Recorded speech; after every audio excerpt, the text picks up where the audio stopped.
Hello everyone and welcome to Jerez, and this is going to be our Coppa Shell AM race 1 of the weekend. And this is where we are for round 3 of Ferrari Challenge 2024 here in Europe, Jerez in Spain.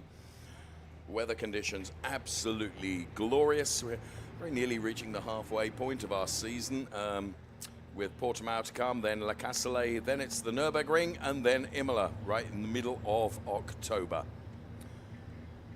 So this circuit then is a real test for our drivers, that's for sure. It's quite demanding and quite technical, and it's made even more demanding by the temperatures that we have here in Jerez in Spain. 14 turns, as you can see, and a real, as I say, test for our drivers to get the best out of this more undulating than you think track here. 49 degrees the track temperature, the air temperature 35 degrees, and as you can see there's merely 2 kilometers per hour of wind to try and cool anything, and well, that's an example of just how hot it is down there on track at the moment. Imagine what it's like inside of one of those racing cars, the wonderful Ferrari 296 racing cars that grace the Ferrari Challenge. As we look at the 188 car of Josef Schumacher, there's Motohiko Isasaki, who is down there wishing every driver well. Motohiko Isasaki drives in the Coppa Shell category, but still finds time to go down and greet all of his contemporaries in the Coppa Shell AM category, which of course he won last year. The 181 car you can see there lined up on the grid, ready to do battle, is Maurizio Pittori, and every driver battled royale when it came to our last round at Balaton in Hungary. And one of the drivers that was really in the mix of it was Andreas Koenig. You could just see him sliding around then, and Paolo Scudieri also having some panel rubbing moments during the course of the racing. But Zeus Scrimpias, who incidentally goes from P1 today, was victorious. And yes, there you can see his number 168 car going from P1 as Motohiko Isasaki runs around to offer his best wishes to Zeus Scrimpias, who goes from P1 on our Coppa Shell AM grid. The 168 car, once again in qualifying, did a very good job, not only because he got the pole position, but also because he expended less energy in qualifying than nearly any other driver, in terms of only doing the minimum number of laps necessary to give him pole position. So he should have good tyre longevity during the course of the 30-minute race plus 1 lap, because the tyres that the drivers qualify on are the tyres that they race on. So Zeus Scrimpias ahead of Andrea Levy, then it's Eric Chung and Andreas Koenig ahead of Shintaro Akatsu and Jan Sandman, but we'll be bringing you the grid in full in due course. Driving the car number 166 for Autohaus Ulrich is Franz Kevitz, and there he is, coached by one Timo Glock, who's a reasonable racer himself, it has to be said. And there we can see the Autohaus Ulrich driver in graphics then, as the car is ready to go. Alongside me is Nico Spalek. Good afternoon. Good afternoon, and it is hot. I mean, there is no question about it. It's hot outside on the track. You already saw it in data, but it's going to be hot inside those cockpits, and the battle between those drivers will match that intensity and temperature for sure. There is no question about that. You're absolutely right.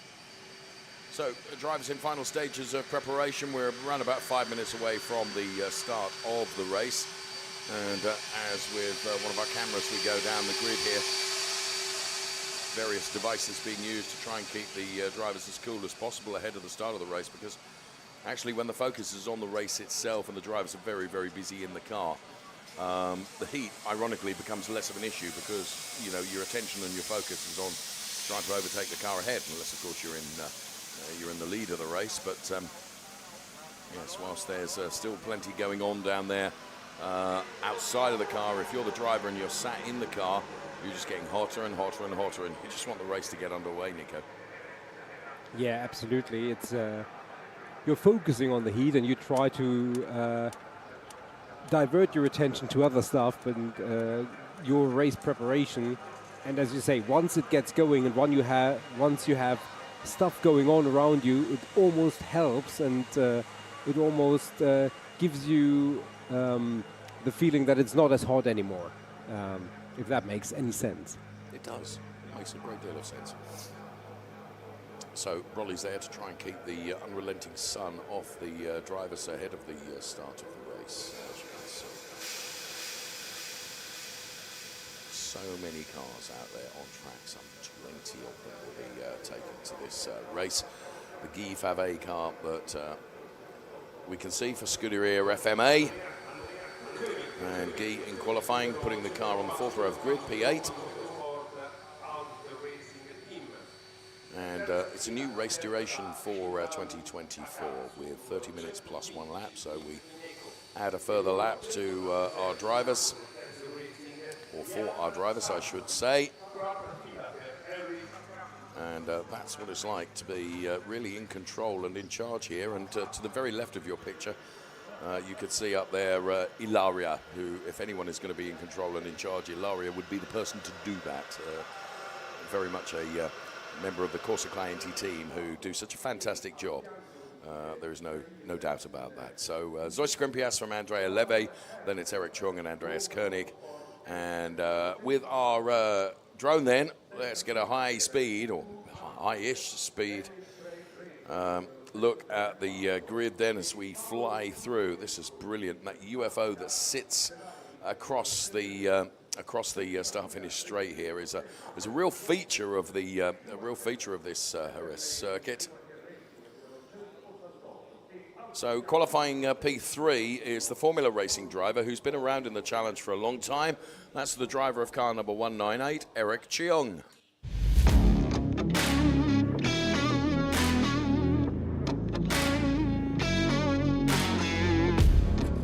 I started racing challenge in 2011, and it was an Italian challenge. First Italian, European, Asia Pacific, and I did 1 race in North America. So 4 kinds. Traveling with my wife, it's just like a honeymoon again. Just happened to be a lot of honeymoons. Well, the most important thing is with the help of the coach. Without a coach, you cannot really improve. A lot of area you won't do it, but just by going around the track. You have to have somebody to teach you where to stop, where to go. Seriously, you need someone to teach you. The technology is changing every day, so we are just keep improving the car, and we are the one that is enjoying the result and the technology that Ferrari has. Doing the challenge is like a family. You see them. Actually, I see all the mechanics quite often. It's like feel like we are sitting like a part of a family. Ferrari is Ferrari. Nothing to no substitution.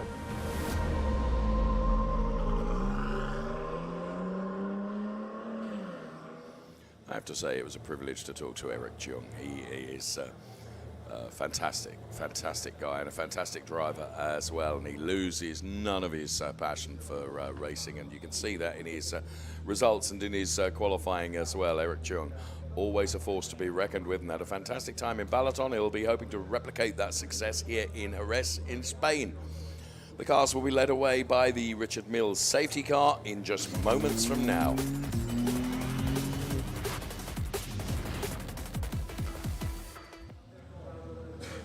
Under the UFO they go. And here's the grid in full. Zeus Grimpias, pole position alongside Andrea Levy. Row 2 is Eric Cheong, who we've just heard from. Andreas Koenig could be a danger man from P4 on the grid. Shintaro Akatsu could also be dangerous, as too could Jan Sandman. They are on the 3rd row ahead of Henrik Kamstrup and Guy Favet. They go from P7 and P8. P9 is Talal Sher, P10 is Roland Hertner. Then to the 6th row, where we find Mutlu Tarzev and Paolo Scudieri, P11 and P12. To the 7th row, it's Josef Schumacher and Maurizio Pittori, P13 and 14 for those drivers, with Stephen Earle and Franz Kevitz going from P15 and 16, ahead of Hassan Debussy and Lisa Clark They're on the 9th row, and then on the 10th row of our grid, it's Alvaro Ramos and Luis Perezcuya going from P19 and P20. So pole position then goes the way of the Ineco Reparto driver, Zois Skrimpias.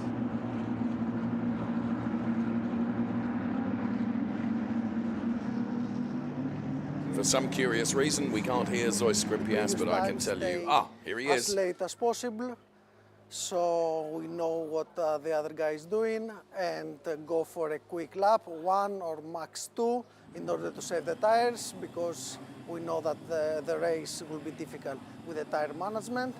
So let's hope for the best for the race, and let's enjoy. Thank you.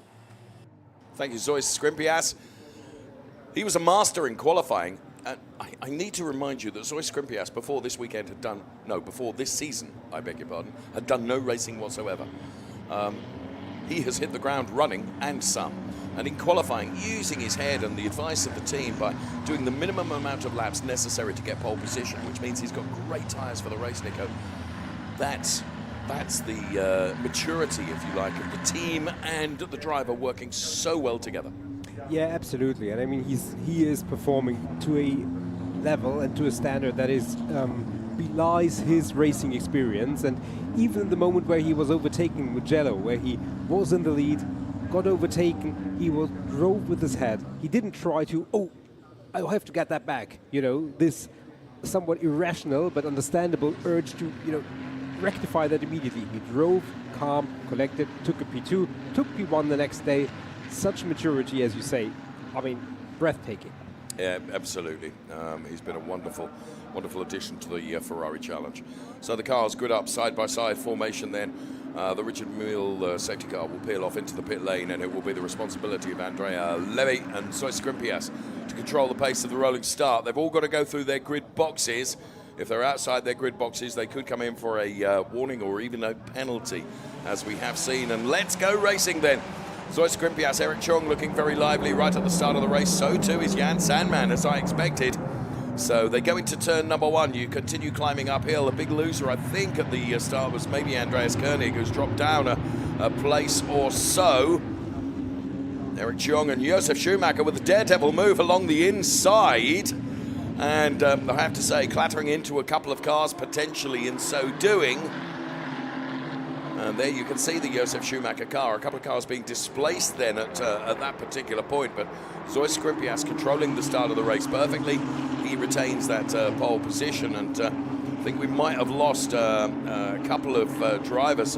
Franz Kevitz potentially dropping down the order, the Autohaus Ulrich driver, who may have been part of that move right at the very start of the race. Eric Chung trying to find a way past Andrea Levy. And here you can see that Shintaro Akatsu chasing down Andreas Koenig, who did lose a place right at the start. He's down to P5. Jan Sandman, P4. Then it's Eric Chung, Andrea Levy, and then Zois Skrimpias, who are the 1, 2, 3, 4 at the moment. So our Coppa Shell Am drivers then in the heat of the late afternoon here in Jerez. Zois Skrimpias leading from Levy, from Chung. Then it is Sandman and Koenig and Akatsu. There is Andreas Koenig into the chicane for the first time of asking.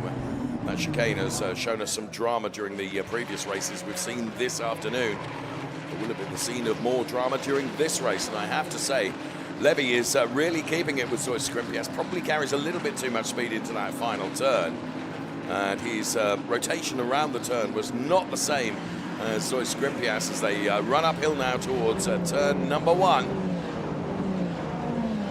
Through the right-hander they go.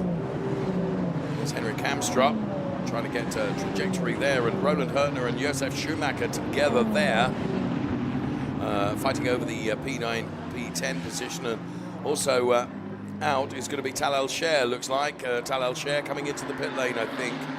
So what a great shame. We've lost Maurizio Pittori and also Tal El-Sher. And is that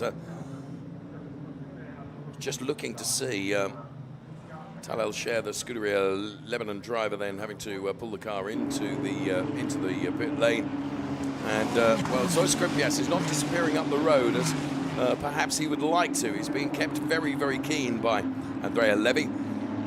and Eric Chung, and there is Jan Sandman then, coached by Charlie Hollings himself, a very, very successful racing driver who passes on his wisdom to Jan Sandman. And first appearance in Ferrari Challenges Europe for Jan Sandman this season. Here's a replay of the start then.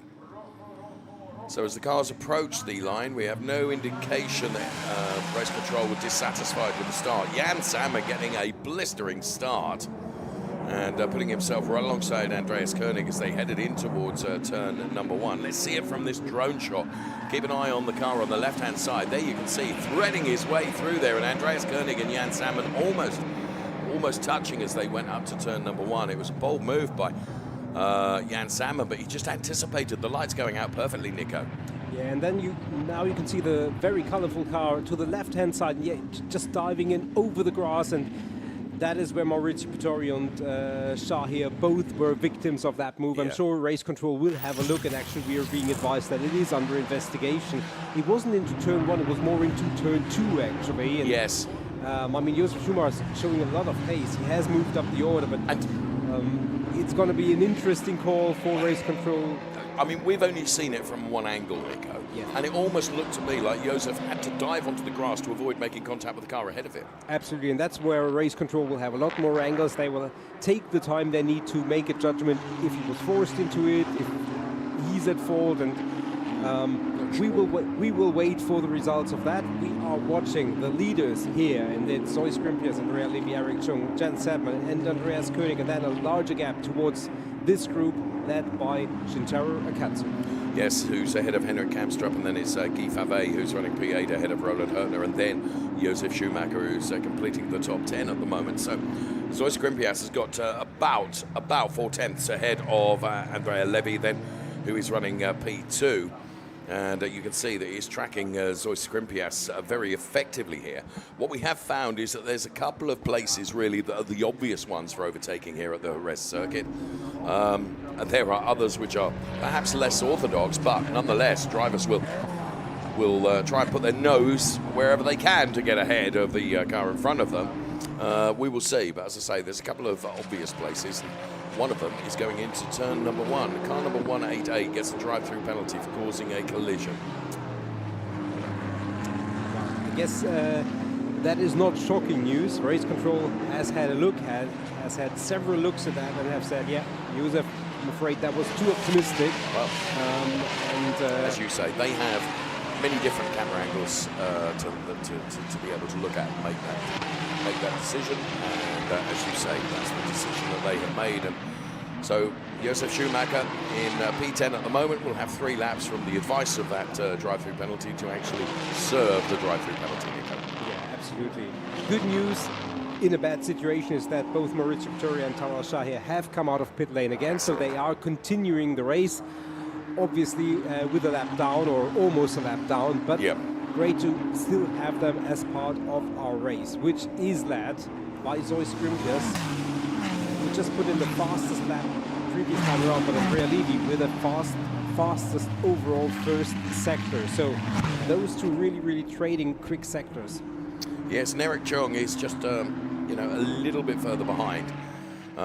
So Zoe Scrimpias, confirmation then the fastest lap at 1:48.3 comes from the driver of car number 168 then, and this is said car, Zoe Scrimpias, who is P1, being chased by Levy, and then it's Chung, Salmon, Koenig, Shintaro Akatsu, Henrik Kamstrup, Guy Favre, Roland Hertner, and Josef Schumacher, who of course has got to serve a drive-through penalty.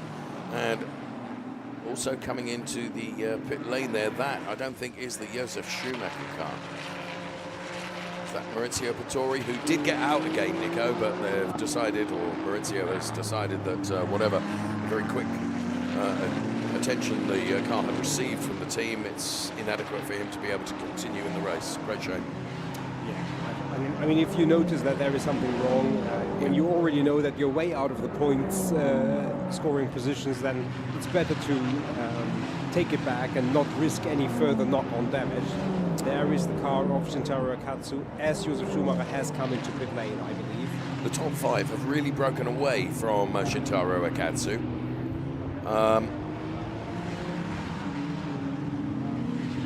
So Roland Hurtner, you can see there, chasing Guy Favre at the moment. This is for P8 in the race. And Andreas Koenig, as Andrea Levy has fallen down the order, I can see from the graphics. It's now Zoe Skrimpias, Eric Chung, Jan Sandman, Andreas Koenig, and Andrea Levy is in P5 ahead of Shintaro Akatsu, Henrik Kamstrup. And Andrea Levy continuing to drop down the order, I can see from the graphics. Yeah, and there we can see his car now. And next to overtake the Andrea Levy car is Roland Hurtner. So he was challenging for the lead of the race. But now Zoe Skrimpias is going to have Eric Chung right behind him. Well, I say that, the gap between them is 1.5 seconds, so Eric Chung has got some time to make up so that he can get on terms with Zoe Skrimpias. Yeah, absolutely. Andrea Levy, he was P2, or he is still P2 in the championship race. This development certainly is not going to do his points all any good. Eric Chung, he is closing in a little bit and has reduced the deficit. So the fact that Andrea Levy, he is no longer ahead of him certainly means he's been released and he's allowed to chase behind Zoe Skrimpias. But chasing is one thing, overtaking potentially is quite another. So 20 minutes and change remaining. Here we have our battle for P3. And this, all of a sudden, for Andreas Koenig, I'm tempted to say, because of the demise of Andrea Levy, this means that all of a sudden Andreas Koenig has got even more incentive, if you like, because it's a potential podium place that he can go for now, as we see.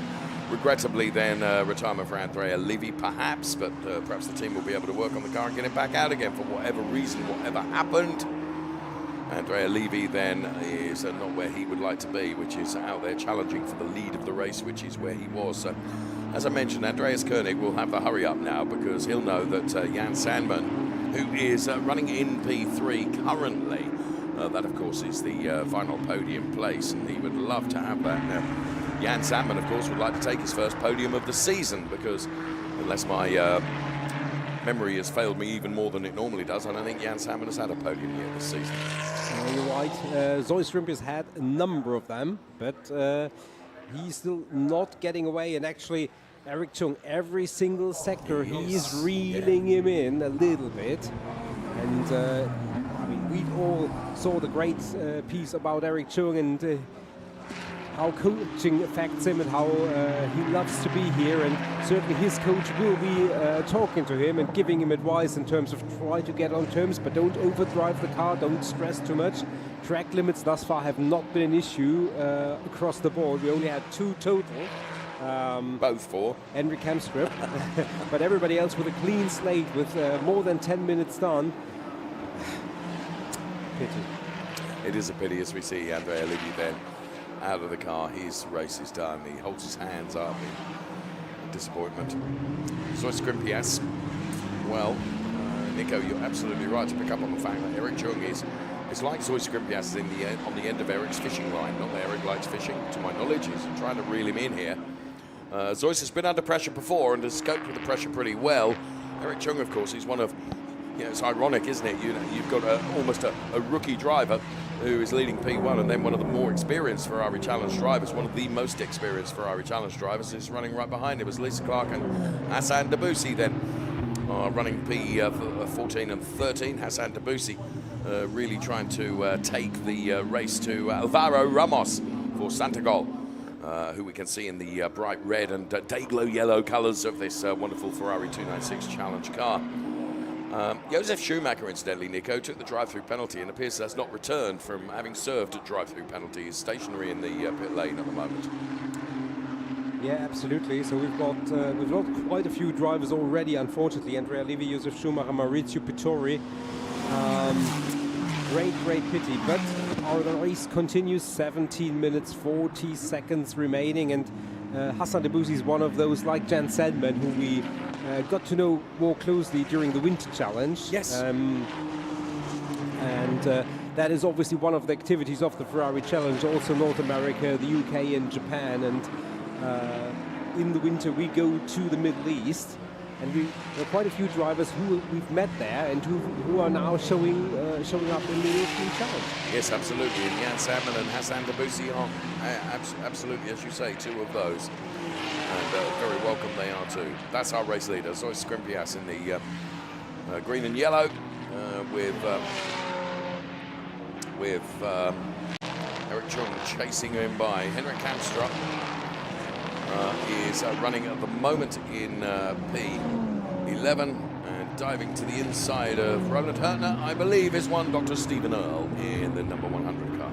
Yeah, talking about Henrik Kamstrup, he lost quite a few positions, lost about 15 seconds on the final sector, so not sure if that is something that's permanent or he just maybe made a mistake or had an error or an off. So we will watch that as Hassan Debussy and Lisa Clark almost got together into turn one. And interesting, Lisa Clark, of course, who does a lot of racing in Ferrari Challenge, whether it's in North America or Europe, was also part of the Middle East tour, I want to say, Nico, when we were there for the Winter Challenge earlier on this year. So, and Lisa Clark behind her has got Louis Peruskia, another driver. And here's the Josef Schumacher car making its way out of the pit lane. However, I'm not sure it's going to go much further, Nico. Now, that's very interesting because he served a drive-through penalty, obviously felt there was something not quite right with the car and parked it. And Zoe Skrimpias has got traffic ahead of him now.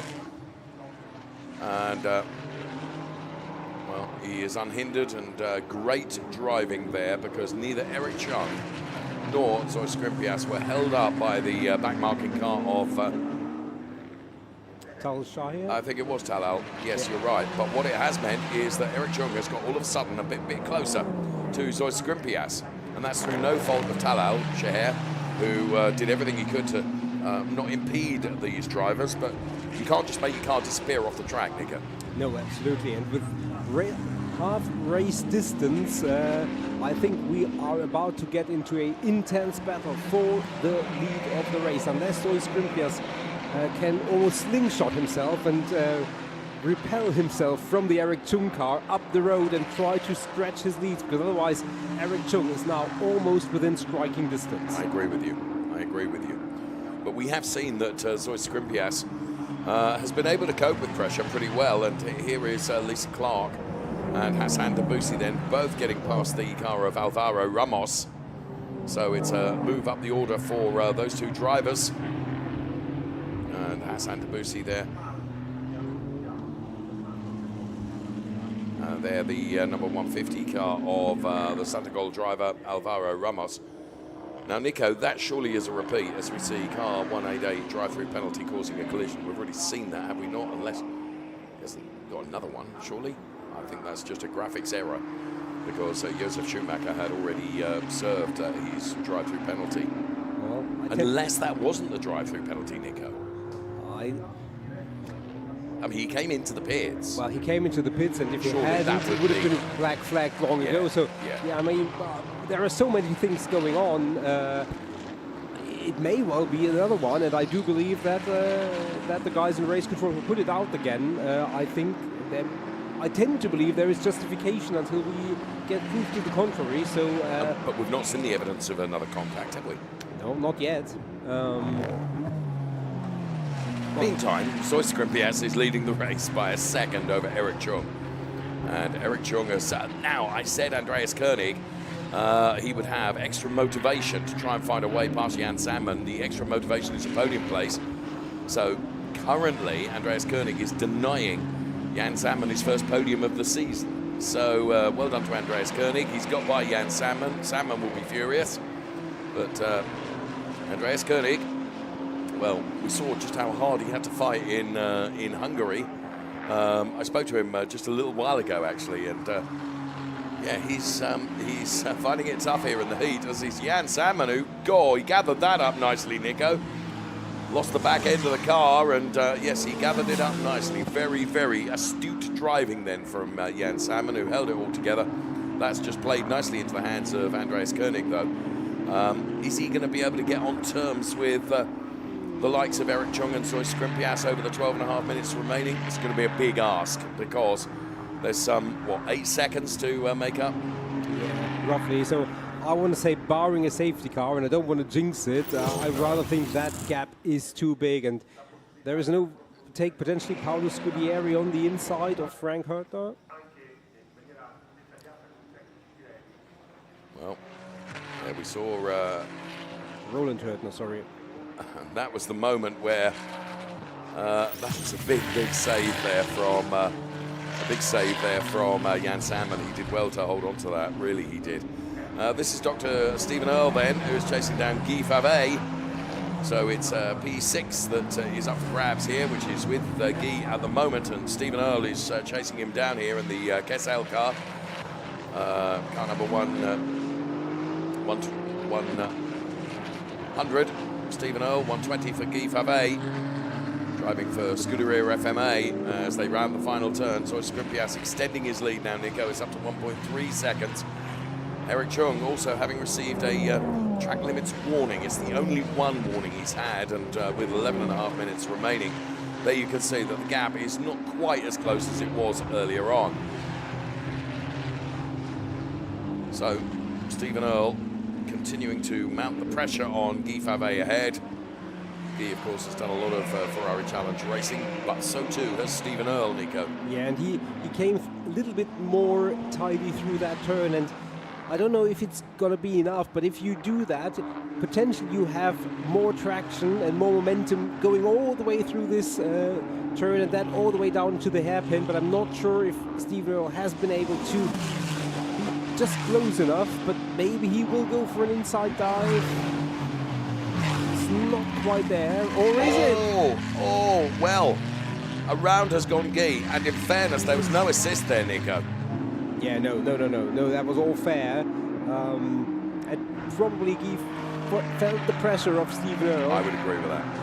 But there is Henrik Kemstrup car in the background, and Guy Favre keeps it going, but that means he's dropped in quite a few positions. And he was just on a dirtier line, wasn't he, through the turn? Yeah.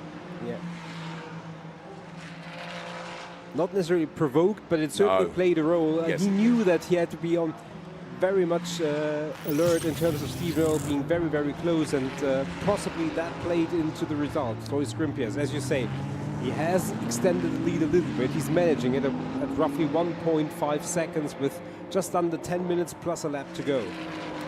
Yeah, I would agree with that. So Skrimpias then, we can see center screen right now being chased by Eric Chung. Those two, though, as Mrs. Chung watches on, complete with portable fan to keep her cool, as her husband then is running P2. It's Andreas Koenig who is in P3, then it's Jan Salmon, Shintaro Akatsu, Stephen Earle, Paolo Scudieri, Roland Hörtner, Mutlu Tarzev, and Guy Favre dropping down to P10 now following his spin just a couple of moments ago. So onto the Rapata Corsa Ram pit wall, and this their driver then, who put the car on pole position right at the start of qualifying, did very, very few laps, and that has given him a good position with regards to the tyre longevity. I would suggest he has as we reach the final third of this race. We've got 8.5 minutes plus a lap remaining in this race one for Ferrari Challenge Coppa Shell Am here. We are live from the Jerez circuit in Spain in extraordinary temperatures. And there, the telemetry from the Zeus Skrimpias car as he goes from 4th to 5th gear, climbs up to 200 kilometers per hour, make that 209 before he has to brake for the left-hander, which is the final turn. And now getting everything out of this wonderful Ferrari 296 car from 3 to 4, up into 5th gear now, 210, 220, 239 kilometers per hour before he has to brake for turn number 1. Andreas Koenig. Now the car ahead of Andreas Koenig is a back marking car, and so Andreas Koenig will not be hampered or held up by the car of Tal Al-Shaher that's running down on the rest of the pack. But Andreas Koenig then, he has brought the gap down, Nico, to Eric Chung, but not by anything like measurable enough to get on terms, barring any other external influence as you identified, like a safety car or something like that it would need for Andreas Koenig to be on terms.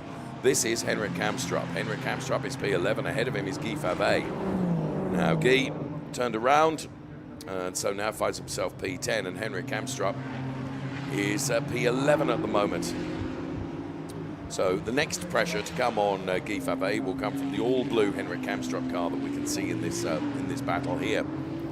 So Skrimpias continuing to manage the gap out front between himself and Eric Chung of 1.6 seconds. 7 minutes plus a lap to go in this Coppa Am race 1 of 2 this weekend for our Coppa Am drivers here in the late afternoon heat of Spain, where temperature is stifling. Even in our TV studio, even hotter inside those Ferrari 296 Challenge cars. Has taken a very different line to Guy Favre. There was Henrik Kamstrup. It's brought him right in contention and right close to it now. Lights being flashed in the hope of just breaking the attention of Guy just for a moment. Zoe Skrimpias. If the race ended now, the championship would be 64 points for Zoe Skrimpias, and then Andreas Koenig and Eric Chung both moving up ahead of Andrea Levy on 43 and 42 points apiece in P2 and P3 in the Drivers' Championship. If if the checkered flag came out now, which it won't because we've got 6 minutes and a lap still to do. Yeah, absolutely. Andrea Levy, that DNF certainly It's going to hurt. certainly hurts him there, but I mean, Zoe Skrimpias, he continues to be virtually flawless, which we've said it a number of times, and we will say it a number of times throughout the season, I'm sure. Truly, truly remarkable. Eric Chung, he's brought the gap down a little bit, and he always does it in the first sector, and maybe that's a little bit to do with the different setup, where the first sector is, for the most part, is very, very flowing, whereas the other sectors 2 and sector 3 are a little bit more technical. And if you've got more downforce in your setup, that means you suffer a little bit through sector 1, but sector 2 and sector 3, the track comes more towards you, like kind of with the gap seesawing. It gives me the impression that may be a reason. Well analysed.